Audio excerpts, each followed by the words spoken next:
Handle গুলো খুলে আমার হাতে দাও, তোমার দুই গালে দুটো বাড়ি মারি আমি। এই টাকা তুই রাখ, কখনো আমি না কষ্ট পাইনি, আসলেই কষ্ট পাইনি।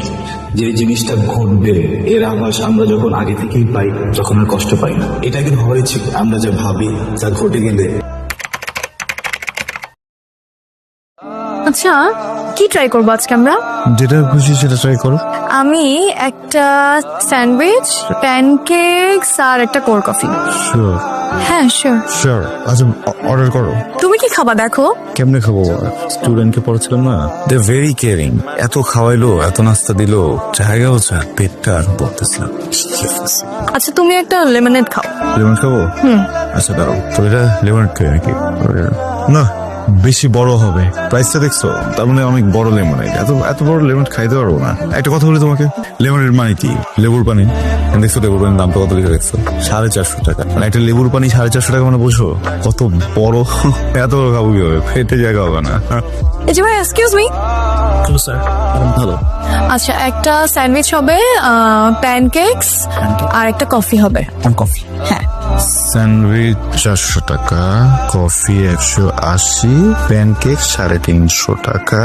এদিকে ওয়েটারকে টিপস দিতে হবে 20 না 30, 40, 50 টাকা না দিলে সম্মানই থাকবে না। তার মানে আমি শেষ।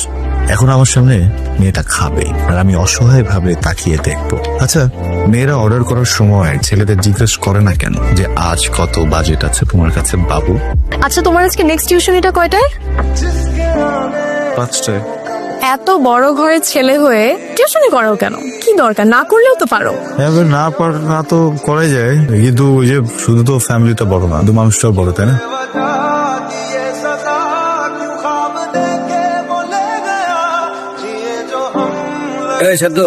তত যে টাকা পাই, টাকাটা কবে দিবি ভাই? টাকা কবে দিবি? টাকা কত ভাই? 8,000 টাকা পাই তো। হ্যাঁ ভাই, ম্যানেজ করে দিয়ে দিতেছি। ভাই তুই একই গান গত 9 মাস ধরে আমার লাগাইতেছস, আর এই গান গাইস না। ভালো মতো কইতাছি, কালকের ভিতরে আমার টাকা দিবি তুই। টাকাটা খুব দরকার। কালকের ভিতরে যদি আমি টাকা না পাই, কালকে কিন্তু বিরাট ফাড়াফাড়ি হয়ে যাবে। কিন্তু আমি লিখের পর আবার ফোন দিব, ওরা কিন্তু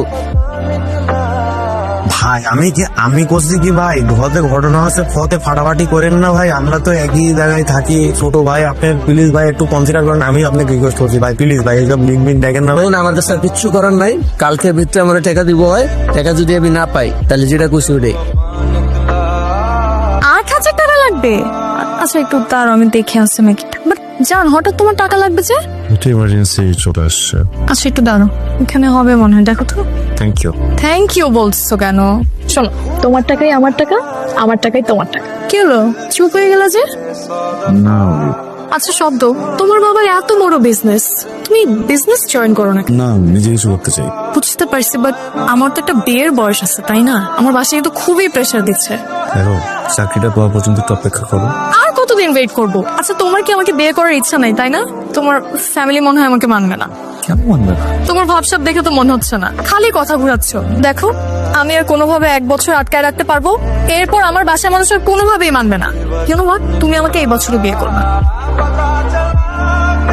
কিছু কথা বলার ছিল। আমার মনে হয় তোমার সত্যটা জানা উচিত। কি সত্য? এত সিরিয়াস? আচ্ছা ওয়েট, এখন আবার বললো না যে তোমার 2টা বউ আছে, বাচ্চা আছে। শুনো, তোমার যদি বউ বাচ্চা থাকেও, বউগুলাকে তালাক দিবা আর বাচ্চাগুলা নিয়ে আমার কাছে চলে আসবা। আমি তোমার লাস্ট বউ, বুঝছো? প্রবলেমটা এরকম না, কিন্তু একটু জটিল। দেখো মিমি, আমার বাবার কোনো ব্যবসা নেই। ইনফ্যাক্ট আমার বাবাই নেই। আমি যখন অনেক ছোট নিয়ে মারা গেছেন। আমি এতদিন তোমাকে সবকিছুই মিথ্যা বলছি। আমার মা আছেন, একটা ছোট বোন, ওরা দুজনই গ্রামে থাকে। আমার মা ছোট একটা চাকরি করেন, একটা এনজিওতে আয়া হিসেবে আছেন। সামান্য কিছু বেতন আসে ওখান থেকে, যেটা দিয়ে ছোট বোনের পড়ালেখা চলে। আমি এখানে যে টিউশনিগুলো করাই, ওই টাকাগুলো আর খরচ করি না, ওগুলো বাড়িতে পাঠিয়ে দেই। মা বোন ওটা দিয়েই চলে। দেখো আমি যে রেস্টুরেন্ট তো অনেক পরের বিষয়। আমি যে মেসে থাকি, ওখানে যে মিল খাবো 3 বেলা, ওইটার টাকাটাও থাকে না আমার কাছে। হ্যাঁ, ওই স্টুডেন্টদের ওখানে যাই গিয়ে নাস্তা খেতে দেয় না, ওইটা দিয়ে সারাদিন চলি। এই জন্য একটু অকওয়ার্ড হয়ে মাঝে মধ্যে। ঠিক বিয়ের টাইমে পড়াতে যাই, ওই 3 বেলা খাবারের যে সময়টা, ওই সময়টাতে যাই যেন একটু ভারী নাস্তা দেয়। হ্যাঁ, খুবই সরি, মানে খুব গিল্ট কাজ করে ভিতরে, কিন্তু কি করবো বলো, ভালো তো বাসি অনেক, মিথ্যাটা বলতে চাইনি, সরি। Very bad joke. তো বাজে জোক করো, এটা জোক ছিল তাই না? তুমি এতদিন আমাকে মিথ্যা কথা বলছো। তোমার মা আয়া মানে কাজের বুয়া, তোমার বাবা নাই, এত মিথ্যা কথা বলার পর আবার তুমি টাকা নিছো আমার থেকে। তাই চেহারা দেখছো আয়নায় নিজে দাঁড়াইছো কখনো আয়নার সামনে? তোমার সাথে আমার যায় মানে বাস্তবতা বলতে তো একটা জিনিস থাকে তাই না? রিয়েলিটি শব্দটা শুনছো কখনো? স্যান্ডেল খুলো তো, তোমার স্যান্ডেল গুলো খুলো, খুলে আমার হাতে দাও, তোমার দুই গালে দুটো বাড়ি বাড়ি আমি। টাকা ফেরত দাও আমার, এক্ষুনি আমার টাকা ফেরত দাও। আমি ছেলে মিথ্যাটা বলে টাকাটা নিয়ে যেতে পারতাম, কিন্তু আমি সত্যটা বললাম। টাকার জন্য সত্যি বলছো, এবার উদ্ধার করে ফেলছো তুমি। এক্ষুনি এই মুহূর্তে আমার টাকাটা ফেরত দাও, আর এরপর এই চেহারা জীবনেও যেন আমি না দেখি। তুমি প্রয়োজন আমার সাথে সম্পর্কটা রেখো না, আরো বাজে কিছু বলতে ইচ্ছে করলে বলতে পারো, টাকাটা খুব দরকার বুঝছো। জানি রাগ করে আসো, মনে করো ভিক্ষা দিচ্ছ, কেউ তো ভিক্ষা ফেরত দেয় না তাই না? আমি কথা দিলাম আমি এটা আগের মাসে ফেরত দিয়ে দেবো, নিজে আমি টাকাটা নিয়ে যাই, প্লিজ প্লিজ। ভিক্ষা লাগবে না, যা দিলাম ভিক্ষা।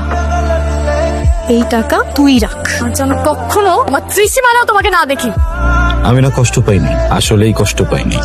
যে জিনিসটা ঘটবে এর আভাস আমরা যখন আগে থেকেই পাই, তখন আর কষ্ট পাই না। এটা একদিন হওয়ারই ছিল। আমরা যা ভাবি তা ঘটে গেলে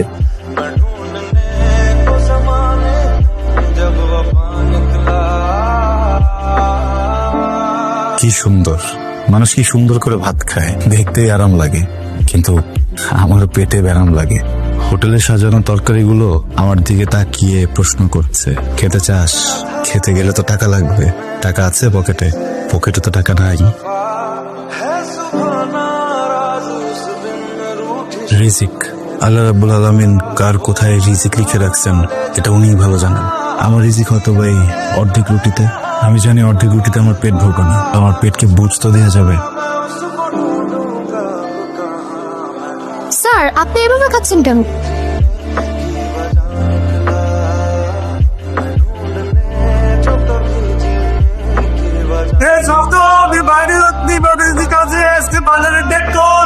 ঠিক আছে, টাকা রাখছিস কই? বাড়ির নিচে আছে, আমার বাড়ির নিচে। নীল খাই আর না খাই সাথে হচ্ছে বাজারটা আমার করতে হবে। এই শব্দ কি অবস্থা? ভালো? আরে কি কালা ভাই, কালা তো না, হ্যাঁ